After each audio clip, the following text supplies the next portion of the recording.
नमस्कार दोस्तों। पिछले वीडियो में हम जो है 25 क्वेश्चंस करा चुके हैं। अब आगे जो है हम 25 से आगे जा रहे हैं। तो देखिए 25 प्रश्न तक तो हम लोग सॉल्व कर चुके थे। अब चलते हैं 26वें नंबर क्वेश्चन पे। नंबर 26 दिया है कि निम्नलिखित में से किस विदेशी यात्री को मध्यकालीन यात्रियों का राजकुमार कहा जाता है। ठीक, तो मध्यकालीन यात्रियों का राजकुमार किसको कहा जाता है? Alberuni, option A, option B Marco Polo, option C Hiuen Tsang, option D Ibn Battuta. तो ये देखिए, ये जो है आपके 26वें नंबर पर क्वेश्चन है मार्को पोलो। मार्को पोलो को कहा जाता है मध्यकालीन यात्रियों का राजकुमार। ठीक, चलते हैं हम अगले प्रश्न पर। अगला प्रश्न हमारा यह है कि निम्नलिखित कथनों पर विचार करें। दादू दयाल का जन्म राजस्थान में हुआ था। दो दादू दयाल ने निपंख आंदोलन चलाया। उपरोक्त में से कौन सही है? एक सही है, दो सही है, एक दो दोनों सही है, न तो एक सही है न तो दो सही है। ठीक, तो देखिए इसमें केवल दो सही है, यानी दादू दयाल जो है निपंख आंदोलन किसने चलाया था? ये चलाए थे दादू दयाल। ठीक, हम चलते हैं अगले प्रश्न पर कि निम्नलिखित कथनों पर विचार करें। चैतन्य ने मूर्ति पूजा का विरोध किया। उनके दार्शनिक सिद्धांत वेदांत की अद्वैत की ही शाखा थी। ठीक, तो अब ये देख लीजिए, इसमें कह रहा है कि जो चैतन्य है, चैतन्य जो है कभी जो है कह रहा है कि चैतन्य ने मूर्ति पूजा का विरोध किया। ये मूर्ति पूजा का उन्होंने विरोध नहीं किया है। ठीक, तो इसलिए आपका ये नहीं होगा। अब दूसरा, उनके दार्शनिक सिद्धांत वेदांत की अद्वैतवाद की ही एक शाखा है। ठीक, ये बिल्कुल सही है। और चैतन्य को, तो ये बी हो गया सही आपको।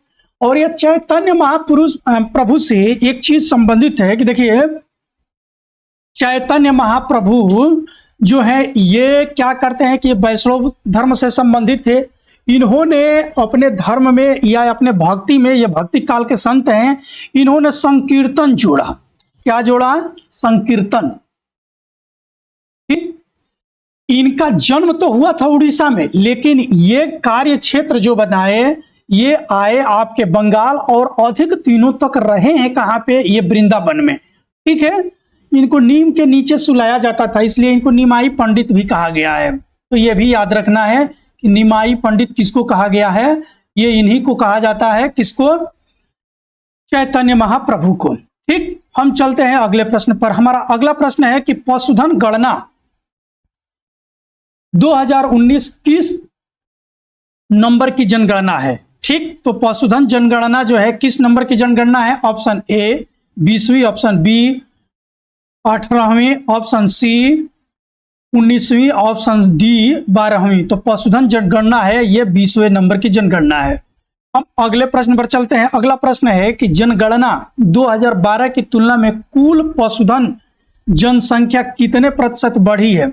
तो जनसंख्या पशुधन की कितने प्रतिशत बढ़ी है? ये आपके बढ़ी है 4.6%। कितना बढ़ी है? 4.6%, यानी ऑप्शन सी सही है। ठीक, चलते हैं हम अगले प्रश्न पर। अगला प्रश्न है कि ऑपरेशन फ्लड किससे संबंधित है? ऑपरेशन फ्लड किससे संबंधित है?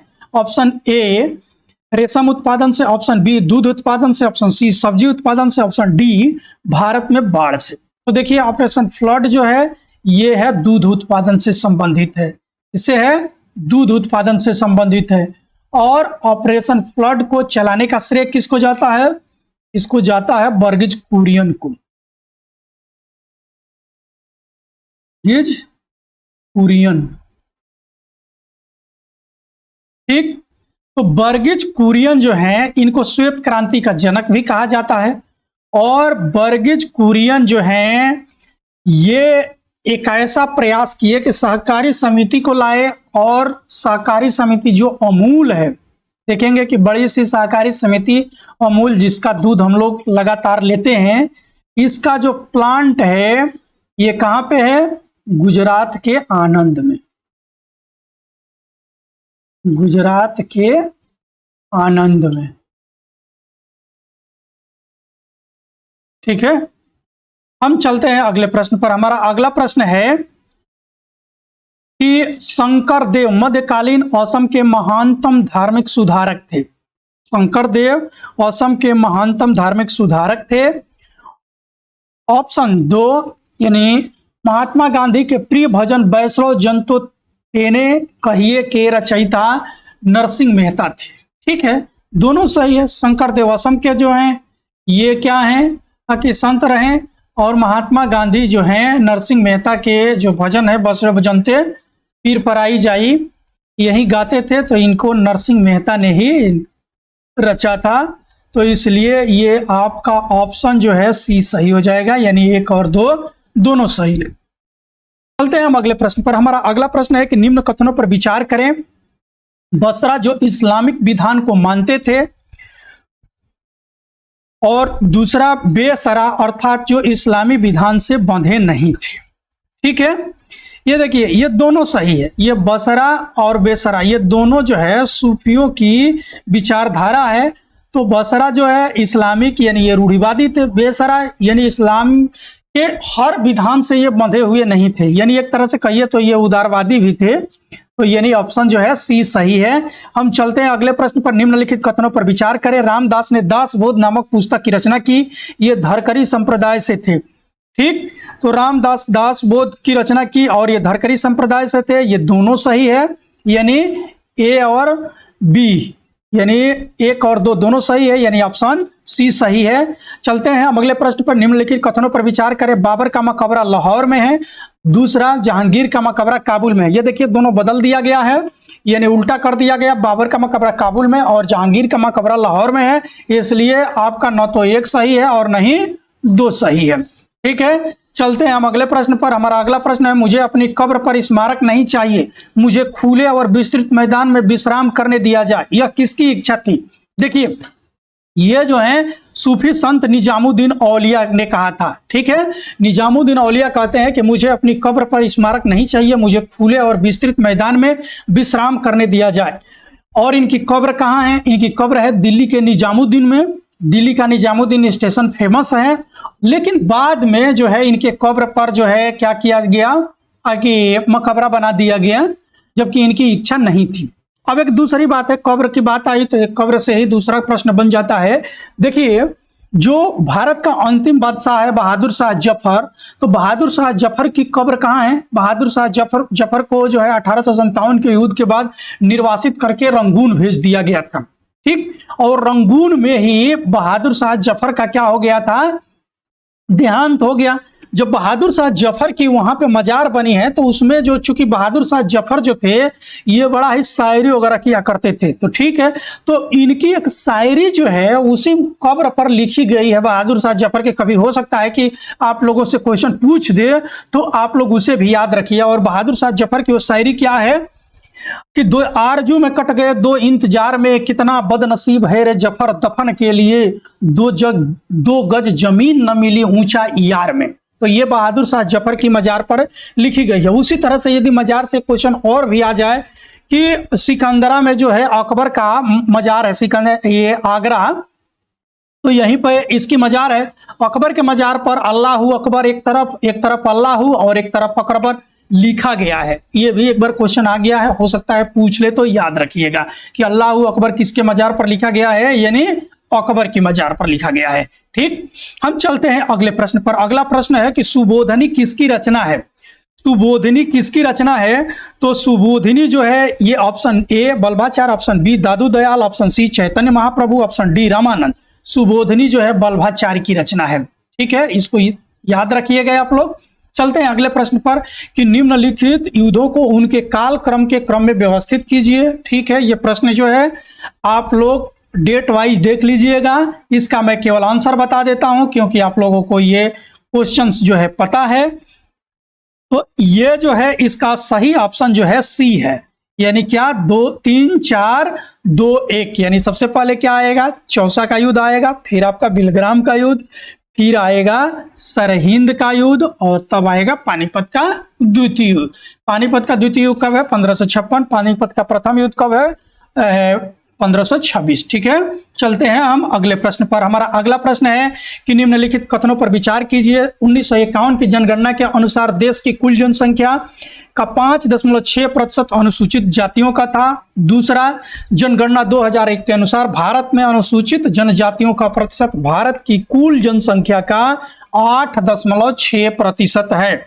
ठीक, तो ये देख लीजिए, ये दोनों सही है, यानी ये भी सही है कि 51 की जनगणना के अनुसार देश की कुल जनसंख्या का अनुसूचित जनजाति कितने थे, 5.6, और 2011 की जनगणना के अनुसार अनुसूचित जनजाति कितने हो गए हैं, 8.6। यानी क्या है कि आपका सही ऑप्शन हो जाएगा 1 और 2 दोनों, यानी सी ऑप्शन जो है सही हो जाएगा। ठीक, चलते हैं अगले प्रश्न पर कि निम्नलिखित कथनों पर विचार करें। जनगणना 2011 के अनुसार भारत में अनुसूचित जनजाति ग्रामीण क्षेत्र की कुल जनसंख्या का 11.3% और शहरी क्षेत्र का 2.8% है।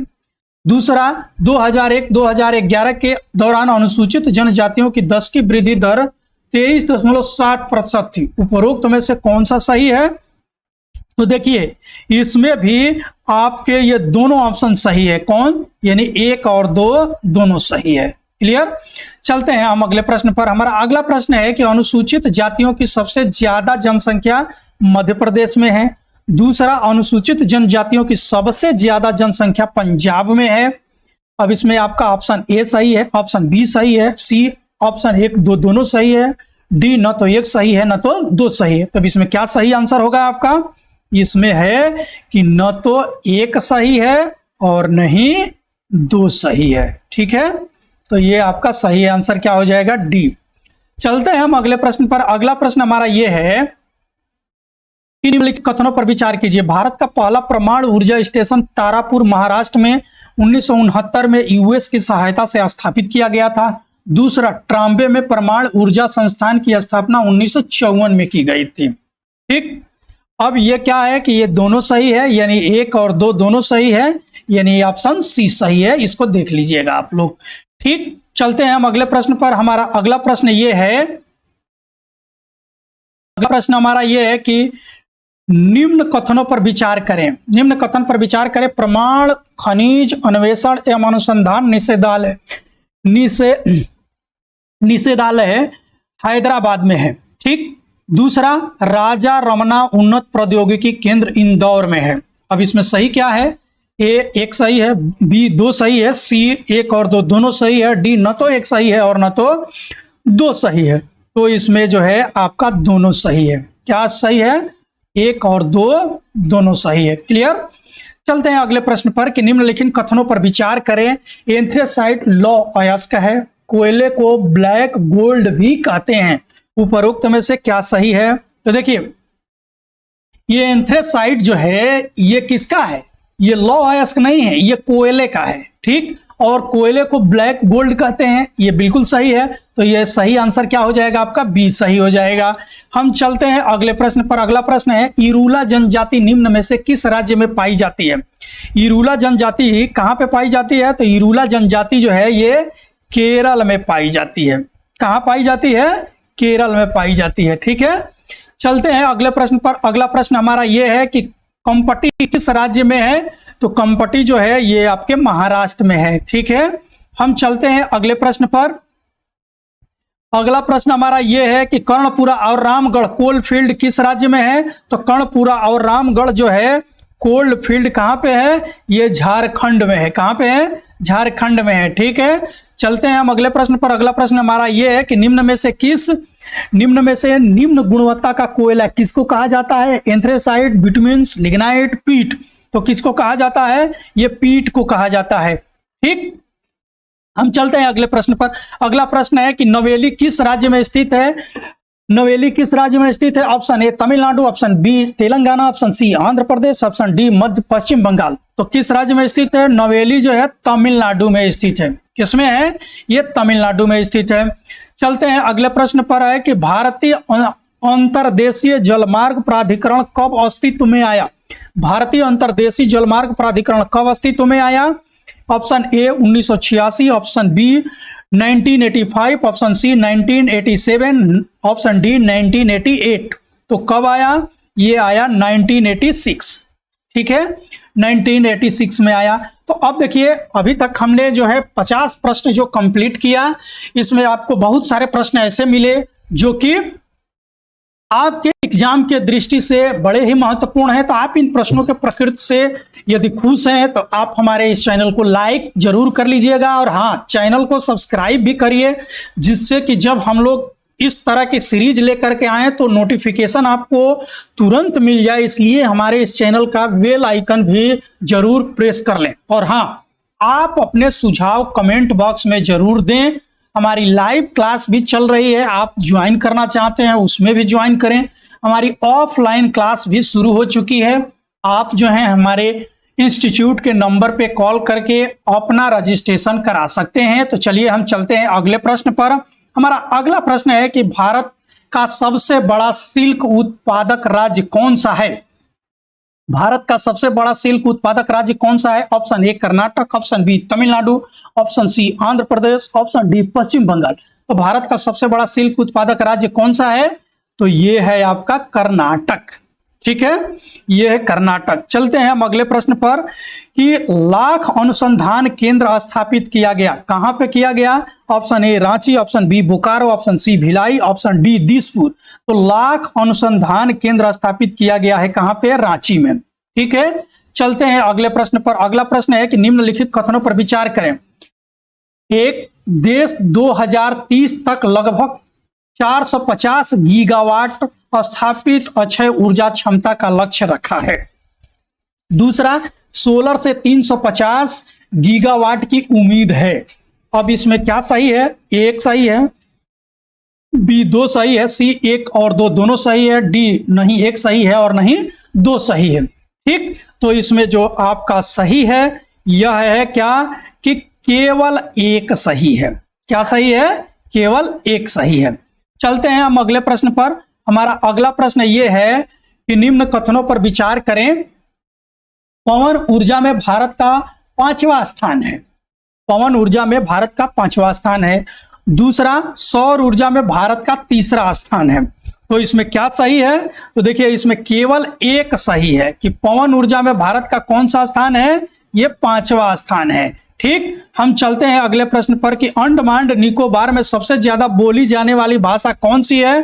तो अंडमान निकोबार में सबसे ज्यादा बोली जाने वाली भाषा option A Bangla, option B Hindi, option C Tamil, option D Telugu. तो अंडमान निकोबार में सबसे ज्यादा बोली जाती है उस भाषा का नाम है बंगला। और ये भी जान लीजिए कि जो अंडमान निकोबार का जो न्यायालय है वो कौन सा न्यायालय है? कलकत्ता न्यायालय है। तो कलकत्ता इन लोगों का आना जाना ज्यादा रहता है, तो इसलिए जाहिर सी बात है कि ये लोग बंगला के टच में ज्यादा रहते भी हैं। राधानगर बीच किस राज्य में स्थित है? तो राधानगर बीच जो है किस राज्य में स्थित है? Option A Tamil Nadu, option B Andhra Pradesh, option C Lakshadweep, option D Andaman Nicobar. तो राधानगर बीच जो है ये अंडमान निकोबार में स्थित है। चलिए अगले प्रश्न पर चलते हैं। बाल्को किस राज्य में स्थित है? Option A Chhattisgarh, option B Orissa, option C Uttar Pradesh, option D Madhya Pradesh. तो बाल्को जो है किस राज्य में है? ये है छत्तीसगढ़ में। किसमें है? छत्तीसगढ़ में। और एक चीज, हाँ देखिए, ये जो हमारा पेपर है ये बाइलिंगुअल बनाया गया है, और चूंकि मैं एक साथ यदि दोनों लैंग्वेज में इस क्वेश्चन को बोलने लगूं तो वीडियो जो है लंबी हो जाएगी। इसलिए चूंकि मैं हिंदी में बोलते जा रहा हूं, जो भी स्टूडेंट इंग्लिश मीडियम वाले हों वो जो है हमारे स्क्रीन पे इंग्लिश लैंग्वेज में भी क्वेश्चंस आ रहे हैं, आप उनको देख करके आप अपने क्वेश्चन को समझ सकते हैं। जहां पे भी कहीं दिक्कत हो आप कमेंट कर सकते हैं। बॉक्साइट किसका अयस्क है? ऑप्शन ए लोहे का, ऑप्शन बी एल्युमिनियम का, ऑप्शन सी तांबे का, ऑप्शन डी उपरोक्त में से कोई नहीं। तो बॉक्साइट किसका अयस्क है? बॉक्साइट जो है एल्युमिनियम का अयस्क है, ठीक है। चलते हैं अगले प्रश्न पर कि अंडमान निकोबार की संपूर्ण जनसंख्या का कितना प्रतिशत है निकोबार द्वीप में लोग रहते हैं? तो ये देख लीजिए, ये है आपके option A 20%, option B 10%, option C 30% और ऑप्शन डी 25%। तो कितने प्रतिशत लोग रहते हैं? 10%, ठीक है।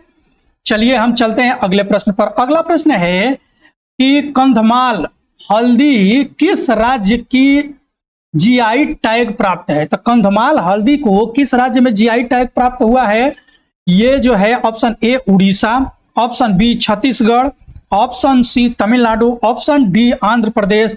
तो इसको जीआई टैग मिला है कंधमाल हल्दी को उड़ीसा में। ठीक है, अब ये देखिए कि अगला प्रश्न है, ये करंट से है कि 51वां दादा साहब फाल्के पुरस्कार किसको दिया गया है? Option A Amitabh Bachchan, option B Rajinikanth, option C Dilip Kumar, option D उपरोक्त में से कोई नहीं। तो ये 51वां दादा साहब फाल्के पुरस्कार किसको दिया गया है? ये जो है दक्षिण भारतीय सिनेमा के बेताज बादशाह रजनीकांत को दिया गया है।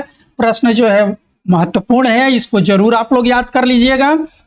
अगला प्रश्न है कि पंचायत पुरस्कार 2021 किस राज्य को प्रथम स्थान मिला? Option A Uttar Pradesh, option B Madhya Pradesh, option C Tamil Nadu, option D Haryana. तो किस राज्य को मिला है पंचायत ई पंचायत पुरस्कार? तो ई पंचायत पुरस्कार में प्रथम स्थान मिला है उत्तर प्रदेश को। ठीक है, यह भी प्रश्न बहुत ही महत्वपूर्ण है, इसे याद जरूर करिएगा। ठीक, चाहे आप एमपीपीसीएस के स्टूडेंट हो या अन्य state UP PCS, Bihar PCS या यूपीएससी दे रहे हैं, तो आप हमारे इस चैनल को लाइक सब्सक्राइब जरूर करें। और हाँ, आपके हर समस्याओं का जो है समाधान हम लोग अपने चैनल के माध्यम से ला रहे हैं। आप कोई भी प्रश्न हो, आप बेधड़क कमेंट के माध्यम से या हमारे मेल के माध्यम से भी संपर्क कर सकते हैं। अगला प्रश्न है कि वैश्विक लिंग अंतर रिपोर्ट 2021 में किस देश को पहला स्थान मिला? ठीक, option A Finland, option B Iceland, option C Norway, option D Denmark. तो किसको मिला है? ये मिला है आइसलैंड को। ठीक है, ये आइसलैंड को मिला है। ठीक, चलते हैं हम अगले प्रश्न पर। अगला प्रश्न है कि वैश्विक ऊर्जा संक्रमण सूचकांक कौन जारी करता है? Option A WEF, option B World Bank, option C IMF, option D IDA। तो कौन जारी करता है? WEF। कौन जारी करता है? WEF। ठीक है, हम चलते हैं अगले प्रश्न पर कि निम्न में से किस नगर निगम ने पहली बार ग्रीन बॉन्ड जारी किया है? तो ग्रीन बॉन्ड जारी करने वाला कौन सा नगर निगम जो है पहला है? Option A Lucknow, option B Ghaziabad, option C Indore, option D Bhopal. तो देखिए, ये गाजियाबाद नगर निगम जो है ये ग्रीन बॉन्ड जारी करने वाला देश का पहला नगर निगम बन गया है। ये महत्वपूर्ण प्रश्न है, जरूर इसको देख लीजिएगा। अगला प्रश्न है, नारा अल मतरैसी कौन है? नारा अल मतरैसी कौन है? Option A astronaut, option B लेखिका, option C football player, option D cricket player. तो ये कौन है? ये है एस्ट्रोनॉट। ठीक है, ये एस्ट्रोनॉट है, इसको देख लीजिएगा। हम चलते हैं अगले प्रश्न पर कि पश्चिमी ऑस्ट्रेलिया में आए हुए ट्रॉपिकल साइक्लोन का नाम था, क्या था? ए नौरोज, बी नूरी, सी सरोजा, ऑप्शन डी उपरोक्त में से कोई नहीं। तो इसमें जो है इसका नाम था सरोजा। क्या नाम था? सरोजा, यानी ऑप्शन सी सही है। ठीक है, चलते हैं हम अगले प्रश्न पर कि वित्तीय फॉर्म के लिए जलवायु परिवर्तन कानून पेश करने वाला दुनिया का पहला देश है। वित्तीय फॉर्म के लिए जलवायु परिवर्तन कानून पेश करने वाला दुनिया का पहला देश कौन सा है? Option A New Zealand, option B Finland, option C Iceland, option D Ireland. तो ये कौन सा देश है? ये है न्यूजीलैंड। ये है न्यूजीलैंड। ठीक है, चलते हैं हम अगले प्रश्न पर। हमारा अगला प्रश्न ये है कि विश्व में किस देश में पशुधन की आबादी सबसे अधिक है? ऑप्शन ए चीन, option B Australia, option C Bharat, option D Denmark. तो देखिए, जो पशुधन की सबसे ज्यादा आबादी है वो कहां पे है? भारत में है। महत्वपूर्ण प्रश्न है, इसको जरूर आप लोग याद कर लीजिएगा। अगला प्रश्न है कि किस देश ने सड़क पर ड्राइवरलेस कार को चलाने की आज्ञा दी है? Option A UK, option B US, option C Japan, option D चीन। तो ये यूके जो है ड्राइवरलेस कार चलाने की जो है अनुमति प्रदान कर दिया है, यानी ऑप्शन ए सही है। अगला प्रश्न है कि लिविंग माउंटेन के लेखक कौन है? Option A Amitav Ghosh, option B Arundhati Roy, option C Venkaiah Naidu, option D Shashi Tharoor. तो ये कौन है? ये अमिताभ घोष हैं। ठीक है, अमिताभ घोष की जो ये पुस्तक है इसको जरूर याद करिएगा। अगला प्रश्न है कि विश्व होम्योपैथी दिवस कब मनाया जाता है? Option A 9 April, option B 10 April, option C 11 April, option D 12 April. तो विश्व होम्योपैथी पैथी दिवस जो मनाया जाता है ये मनाया जाता है 10 अप्रैल को। ठीक, अब हम चलते हैं अगले प्रश्न पर। अगला प्रश्न है जूरोग क्या है? जूरोग क्या है? जूरोग क्या है और क्या है ये दिया है। ऑप्शन ए एक सांप की प्रजाति, option B rover, option C Iceland, option D उपरोक्त में से कोई नहीं। तो जूरोग जो है ये रोवर है। ठीक है, ये जो है रोवर है, इसको याद कर लीजिएगा। अगला है कि अंतरराष्ट्रीय ओलंपिक समिति IOC के अध्यक्ष हैं। Option A Thomas Bach, option B Mark Rutte, option C लिंगिया नोरुन्हा, ऑप्शन डी उपरोक्त में से कोई नहीं। तो देखिए IOC के जो अध्यक्ष हैं ये कौन हैं? ये हैं थॉमस बाचो। हम चलते हैं अगले प्रश्न पर। हमारा अगला प्रश्न ये है कि गांधी शांति पुरस्कार वर्ष 2020 के लिए किसको दिया गया? तो ये किसको दिया गया? Option A Sheikh Mujibuddin Rahman, B Sultan Qaboos bin Said al Said, option C Donald Trump और ऑप्शन डी कमला हैरिस। तो ये दिया गया है गांधी शांति पुरस्कार 2020, ये दिया गया है शेख मुजीबुद्दीन रहमान, जिन्हें बांग्लादेश के संस्थापक के नाम से भी जाना जाता है। ठीक है, ईज ऑफ लिविंग इंडेक्स 2021 में किस शहर को प्रथम स्थान मिला? Option A Hyderabad, option B Bengaluru, option C Lucknow, option D Pune. तो ईज ऑफ लिविंग में बेंगलुरु को जो है प्रथम स्थान मिला है। ठीक है, यहां जो रहने का स्टैंडर्ड है सबसे उत्तम है भारत के अनुसार। अगला प्रश्न है कि डस्टलिक मिलिट्री एक्सरसाइज किन दो देशों के बीच में संपन्न हुई? ऑप्शन ए भारत और इंडोनेशिया, ऑप्शन बी भारत और बांग्लादेश, ऑप्शन सी भारत और श्रीलंका, ऑप्शन डी भारत और उज्बेकिस्तान। तो किन दो देशों के बीच में हुआ? भारत और उज्बेकिस्तान। यानी क्या सही है? आपका डी ऑप्शन जो है सही है। चलते हैं अगले प्रश्न पर। अगला प्रश्न है कि किस भारतीय महिला क्रिकेटर ने 10,000 रन पूरे किए? Option A Rani Rampal, option B Mithali Raj, option C Sonia Singh, option D Harpreet Kaur. तो देखिए इसमें सही ऑप्शन है क्या? मिथाली राज। ठीक है, ये मिथाली राज हैं जिन्होंने 10,000 रन पूरा किए हैं। ठीक है, अगला प्रश्न है कि 69वें राष्ट्रीय वॉलीबॉल चैंपियनशिप का आयोजन किस शहर में किया गया? तो ये किस शहर में किया गया? भुवनेश्वर, बी लखनऊ, सी चंडीगढ़, डी मैसूर। ये किया गया है भुवनेश्वर में। किस शहर में किया गया है?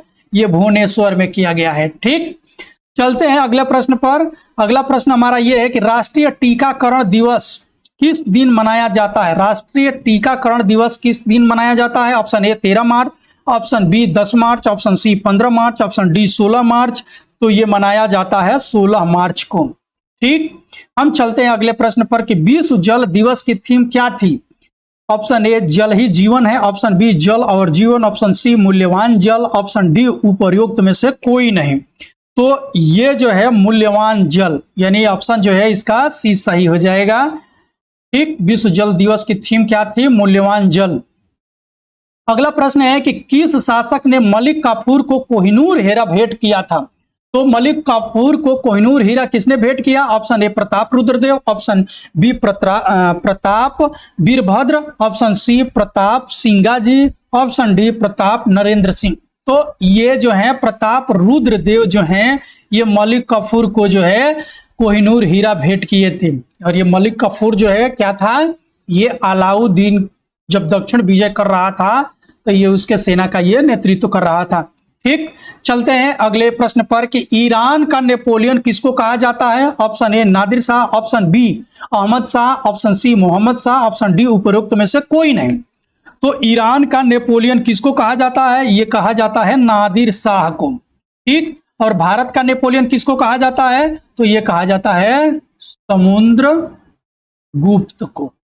भारत का नेपोलियन कहा जाता है समुद्रगुप्त को। ठीक, अगला प्रश्न है कि रामचंद्र देव कहाँ के शासक थे? Option A Chittor, option B Telangana, option C Hoysala, option D Devagiri. तो रामचंद्र देव जो है देवगिरी के शासक थे। ठीक, अब चलते हैं हम अगले प्रश्न पर। अगला प्रश्न हमारा यह है कि बैतुल उल उलूम नामक पुस्तकालय की स्थापना किसने की? तो बैतुल उल उलूम नामक पुस्तकालय की स्थापना की थी जेबू निसा ने। किसने की थी? जेबू निसा। ठीक, अब हम चलते हैं अगले प्रश्न पर। रैयते अल्लाह की उपाधि सुल्तान की जगह किस शासक ने धारण की थी? तो रैयते अल्लाह की उपाधि जो है खिज्र खां, यानी ये जो है खिज्र खां जो है धारण किया था रैयत अल्लाह की उपाधि। चलते हैं हम अगले प्रश्न पर कि दीवाने खैरात विभाग की स्थापना किस शासक ने की? Option A Firoz Shah Tughlaq, option B Alauddin Khilji, option C Muhammad bin Tughlaq, option D Balban. तो दीवाने खैरात विभाग की स्थापना किसने किया था? ये किया था फिरोज शाह तुगलक ने। किसने? फिरोज शाह तुगलक ने। हम चलते हैं अगले प्रश्न पर कि वेद मार्ग प्रतिष्ठापक की उपाधि किस शासक ने धारण की थी? ऑप्शन ए बुका प्रथम, option B Krishnadevaraya, option C Harihara, option D Devaraya द्वितीय। तो वेद मार्ग प्रतिष्ठापक की उपाधि जो है ये किसने किया था? ये किया था बुका प्रथम। ठीक है ना, ये बुका प्रथम ने किया था। यह प्रश्न जो है महत्वपूर्ण है, कई बार पूछा भी गया है, आगामी एग्जाम में इसे पूछे जाने की प्रबल संभावना रहती है, इसलिए आप इस प्रश्न को अच्छे से देख लीजिएगा। चलते हैं अगले प्रश्न पर कि निम्नलिखित में से किस मुगल शासक को साहे बेखबर के नाम से जाना जाता है? ऑप्शन ए बहादुर शाह प्रथम, option B Mohammad Shah, option C Jahandar Shah, option D उपरोक्त में से कोई नहीं। ठीक, तो देखिए ये बहादुर शाह जो प्रथम है इसको जाना गया है साहे बेखबर, यानी ये खोज खबर नहीं रखता था अपने बारे में या किसी अपने जनता के बारे में, तो इसलिए इसको साहे बेखबर कहा गया। ये मोहम्मद शाह है, इसको रंगीला कहा गया है। इसको क्या कहा गया? रंगीला। और ये जहांदार शाह जो था इसको लंपट मूर्ख भी कहा गया है। मूर्ख, इसको लंपट मूर्ख कहा गया है। इसको लंपट मूर्ख क्यों कहा गया है? क्योंकि एक लाल कुंवर नाम की गणिका थी, उसके साथ ये रिक्शे पर बैठ करके और ये क्या करता था, शहर शहर में घूमा करता था, यानी ये नैतिक रूप से पतित हो चुका था, इसीलिए इसको लंपट मूर्ख भी कहा गया है। अगला प्रश्न है कि व्यास सम्मान 2020 किसको दिया गया? Option A Sharad Pagare, option B Vinod Chandra, option C Ramchandra, option D Suresh Kishore. तो ये किसको दिया गया है? ये दिया गया है शरद पगारे को। ठीक है ना, ये करंट का प्रश्न है, इसको जरूर आप लोग देखिएगा। हम चलते हैं अगले प्रश्न पर। अगला प्रश्न है कि इत्र बनाने की विधि का आविष्कार किया था, किसने किया था? तो इत्र बनाने की विधि का आविष्कार जो है option A Nur Jahan, option B Asmat Begum, option C Gulbadan Begum, option D Mumtaz. तो ये अस्मत बेगम है। कौन है? अस्मत बेगम। ठीक है, इसको जरूर याद रखिएगा। अगला प्रश्न है कि मुगल काल में इलाही क्या था? ऑप्शन ए सोने का सिक्का, ऑप्शन बी धार्मिक रीति, ऑप्शन सी सैन्य प्रशासन व्यवस्था, ऑप्शन डी उपरोक्त में से कोई नहीं। तो ये कौन सा होगा? तो मुगल काल में इलाही जो था एक सोने का सिक्का हुआ करता था। ठीक, चलते हैं हम अगले प्रश्न पर। अगला प्रश्न हमारा यह है कि मुगल काल में जलाली क्या था? ऑप्शन ए वर्गाकार चांदी का सिक्का, ऑप्शन बी वर्गाकार सोने का सिक्का, ऑप्शन सी वर्गाकार तांबे का सिक्का, ऑप्शन डी उपरोक्त में से कोई नहीं। ठीक, तो ये वर्गाकार चांदी का सिक्का हुआ करता था। ठीक है ना, जलाली मुगल काल में वर्गाकार चांदी का सिक्का हुआ करता था। चलिए हम चलते हैं अगले प्रश्न पर कि रूका क्या था? ऑप्शन ए मराठा सोने की मुद्रा, ऑप्शन बी मराठा तांबे की मुद्रा, ऑप्शन सी मराठा चांदी की मुद्रा, ऑप्शन डी उपरोक्त में से कोई नहीं। तो इसमें सही होगा मराठा तांबे की मुद्रा। क्या? मराठा तांबे की मुद्रा था रूका। ठीक, हम चलते हैं अगले प्रश्न पर। अगला प्रश्न है कि निम्नलिखित में से किसको शक्तिशाली सैन्य बलों के एक समूह चिहलगानी के विनाश का श्रेय दिया जाता है? तो चिहलगानी के विनाश का श्रेय किसको दिया जाता है? ये जो है ऑप्शन ए दिया गया है, ऑप्शन बी, ऑप्शन सी और option D. Option A Balban, option B Qutbuddin Aibak, option C Iltutmish, option D Razia. तो ये तुर्काने चहलगानी का विनाश कौन करता है? ये बलवान करता है। ठीक है, ये उसी का सदस्य भी था और उसी को जब आया तो ये विनाश भी किया। ठीक, अब हम चलते हैं अगले प्रश्न पर। स्वयं को दूसरा सिकंदर ए सानी कहने वाला सुल्तान कौन था? तो सिकंदर ए सानी अपने को कौन कहता है? ऑप्शन ए सिकंदर ए सानी जो है अपने को कहने का वाला शासक कौन है? एक मिनट, दूसरा बलवान अलाउद्दीन खिलजी, मोहम्मद बिन तुगलक और सिकंदर लोदी। तो ये जो है अलाउद्दीन खिलजी जो है सिकंदर ए सानी की उपाधि जो है धारण किया था। अगला प्रश्न है कि दिल्ली के निम्नलिखित सुल्तानों में से किसने इतिहासकारों ने विरोध का मिश्रण बताया? तो इतिहास 21 में कहा कि यह विरोध का मिश्रण था। Option A Balban, option B Alauddin Khilji, option C Muhammad bin Tughlaq, option D Ibrahim Lodi. तो देखिए इसी में कहा गया कि इसमें विरोध का मिश्रण है मोहम्मद बिन तुगलक को। कि कब क्या निर्णय ले लेगा इसको कोई नहीं जानता था। विजयनगर के शासकों ने निम्न भाषा समूह को प्रोत्साहित दिया। तो विजयनगर के शासक जो है किस भाषा समूह को प्रोत्साहित किए हैं? ये देख लीजिए, ये है कि हिंदी, मराठी, संस्कृत, मलयालम, तमिल संस्कृति को। और